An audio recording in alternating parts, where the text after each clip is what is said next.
Hello and welcome to Quick Learn Photography, straight to the point videos that teach you everything that I've learned in over the last 10 years of professional photography. My name's James, and in this one we're going to talk about high-speed sync.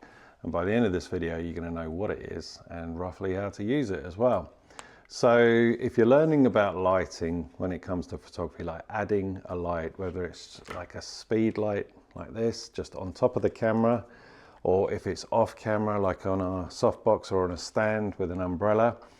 If you're learning all that stuff, and you may have seen my previous videos on that, like what a speed light is, how they work, using on camera, bouncing it and things like that, and using it off camera as well. So have a look at those if you're learning about lighting.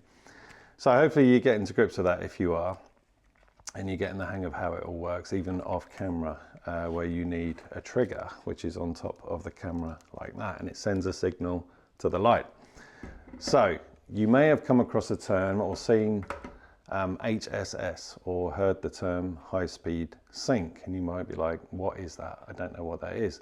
Now hopefully I'm talking to a beginner here, just like I was years ago, because I didn't know what it was, and I learned the hard way when I saw something very unusual on my image, and I thought something was broken in the camera, but it wasn't. It was not using high-speed sync or having a flash that had it. So I'll get onto that in a minute because it gave me a heart attack.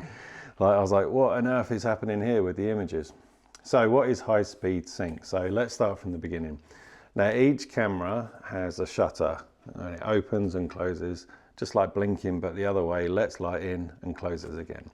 And it lets light onto the sensor, and the sensor records the image. Just like the days of film, the shutter would open, the light would hit the film, and there it is. So if you don't know what shutter speed is, check this, one of my early videos on that. So the shutter opens, lets a load of light in. Okay, now your camera has a sync speed. So most commonly they can be like 200th of a second, that's shutter speed, how quick it is, or 250th of a second. They're quite common, those sync speeds, okay? So what does that mean? That's not high speed sync. You need high speed sync when you want to go beyond your sync speed, okay? So it'd be kind of like having a car that only goes to 2,000 revs, all right? And it just hits a limit, 2,000 revs, and that's your sync speed. It's a weird illustration, but bear with me, all right? So the sync speed means that that is when the shutter is fully open and exposing the whole sensor. So let's pretend this is a sensor. It's when the shutter opens, whether it's just, they all have weird and wonderful ways of opening. So say it opens top to bottom and the whole sensor is exposed to the image, all right? That's your sync speed. So when you're outside and it's bright and you take a picture and the shutter speed goes a lot faster, the shutter isn't fully open. The sync speed is maxed out. You won't know it because you'll be firing away, it's fine. So what's happening to the shutter when you go above your sync speed, say 200th of a second? Well, that's the speed where it's maxed out, where the sensor is fully open. What will happen is it will still take the image, but the sensor will never be fully exposed, because the faster you go with the shutter speed, it's going to let less light in.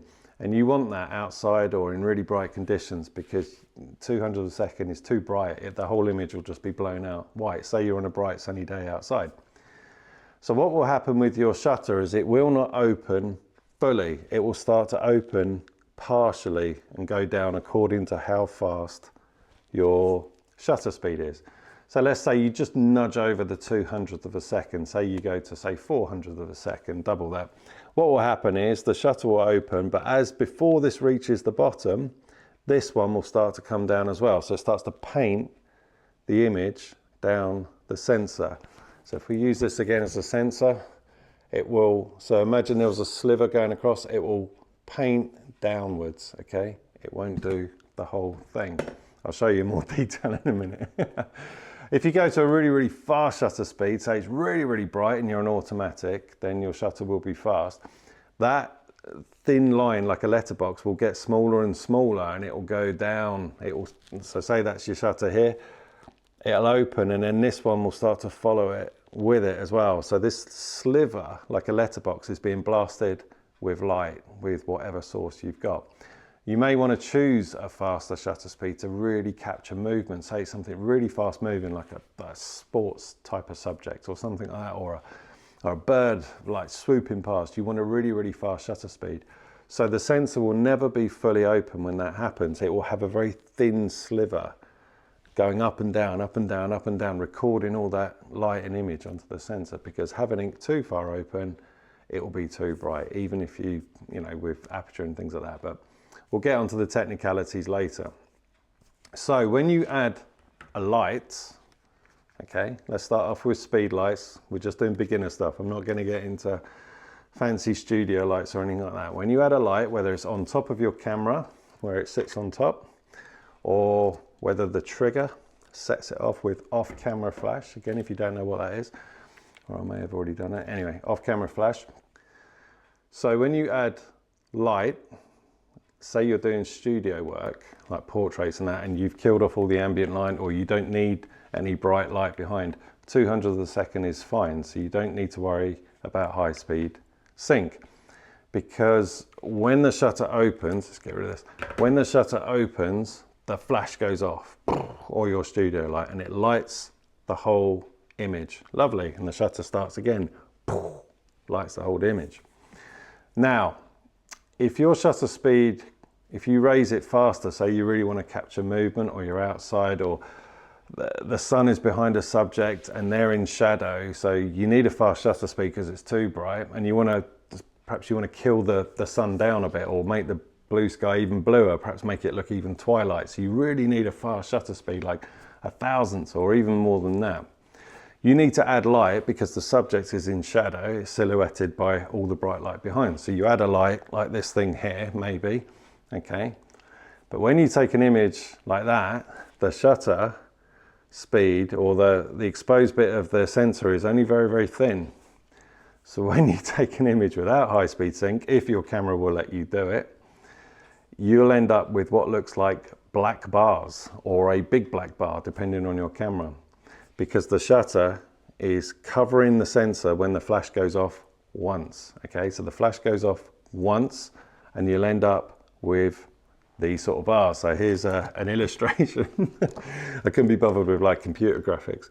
So you can see the different varieties. So the one where it's like, I think, very thin, that would be like really, really, really fast shutter speed, where there's not much availability on the sensor and the flash goes off once during that time. And then these where it's like not that fast, but beyond your sync speed, you'll get black bars. So this is what happened to me years ago. I took a photo like that and I was like, what on earth is that black bar? So it's basically like a curtain over the sensor like that, and it's blocking the light because the flash only goes off once. So that's what can happen. So that's my new demo. So that's where you need high speed sync. You have to switch it on. You have to make sure your equipment's got it, your flash, your trigger. You have to make sure that it's got high speed sync. So now what it's going to do is, if your shutter speed is faster, say you want to capture like an athlete doing something amazing, and you want to burst them with light as well, but you need to capture it and have a faster shutter speed, or for whatever reason, we'll get onto that later, you need high speed sync. So what the flash or the lighting source you're going to do is burst a load of lights. It looks like one light to you, like boosh, but it's a series of lights pulsing like doo, doo, doo, doo, doo, doo, doo. And what it's doing is, as that sliver is going down the sensor of exposing the sensor, the light is going bang, bang, bang, bang, bang, bang, bang. It's keeping up with the drop. Does that make sense? It's keeping up with the drop, like doo, doo, doo, doo, doo, doo, doo. So it paints lights. It may go off, I don't know, however many times, lots and lots of times, doo, doo, doo, doo, doo, doo, doo, like that. And it blasts all those gaps as it's coming down with the same light. So it looks like one light. That is what high speed sync does. So I hope that makes sense. So just to recap, sync speed is when your shutter fully exposes your sensor. High speed sync is where it fills the gaps when your sensor is partially covered by the shutter.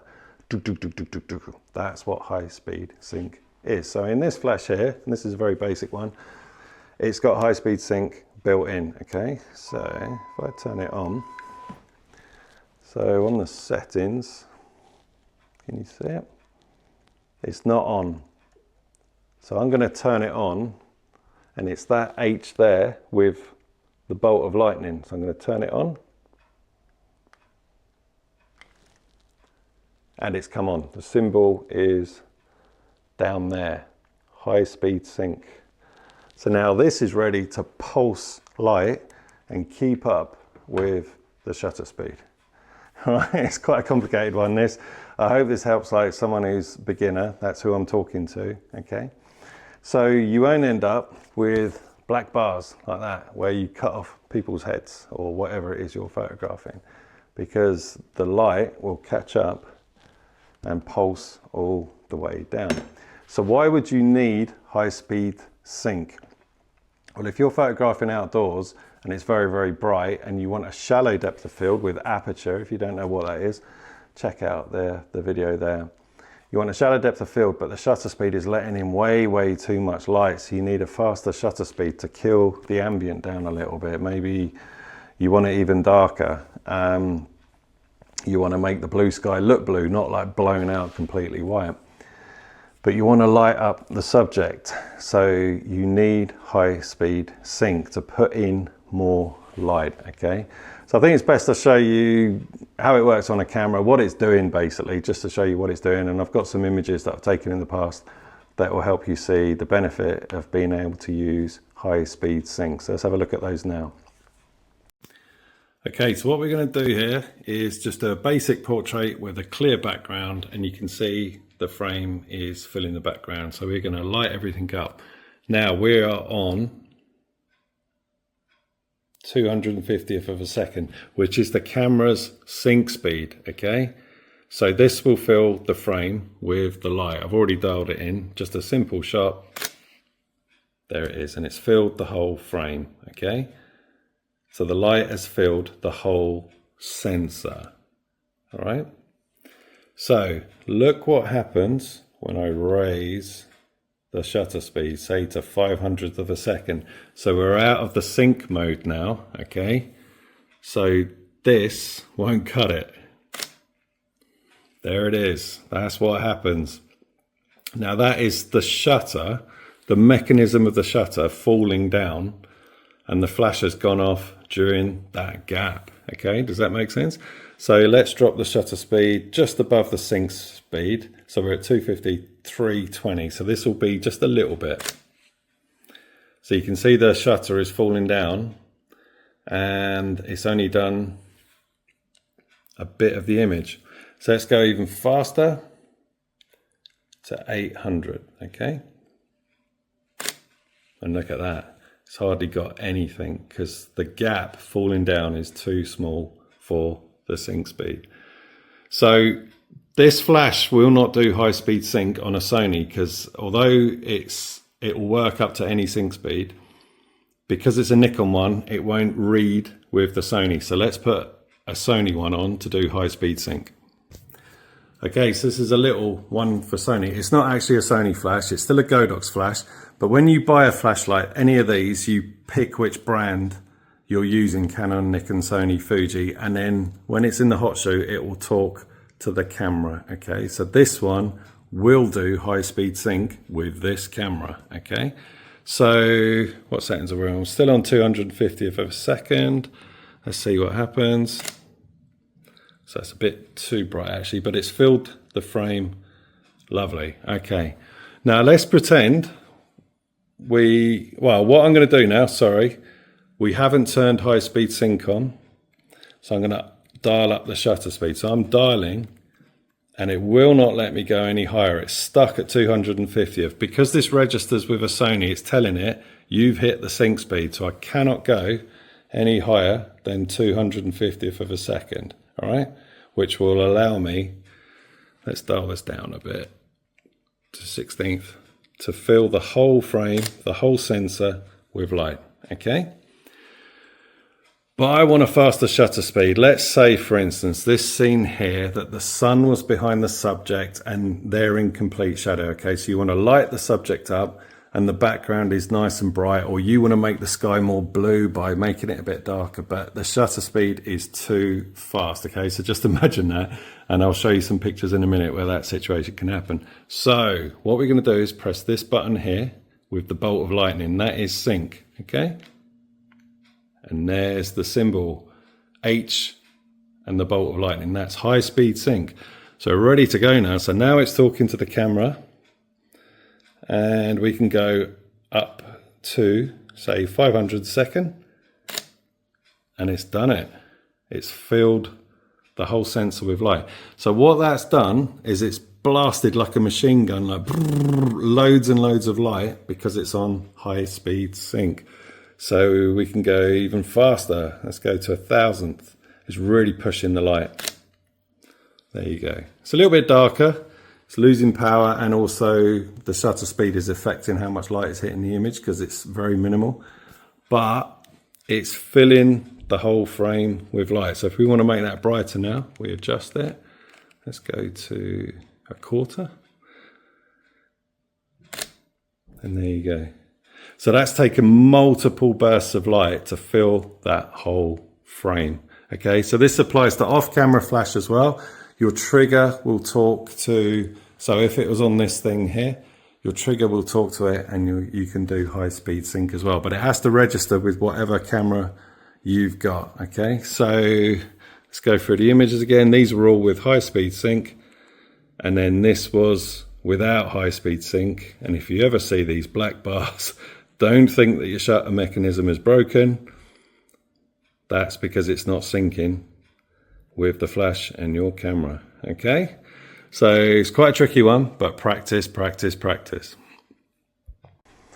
Okay, so I hope that helped with high speed sync. Now you know what it is. So it's something that needs a bit of practice. Okay, so you don't want to be perhaps in front of someone or in front of a client even, and you kind of muck it up a bit, and you're like, what are these black bars, or why won't the shutter speed go above 200 of a second or something like that? So now you know what it is, and you need to make sure that if you buy lighting and you want to use high speed sync, to make sure that it has that capability.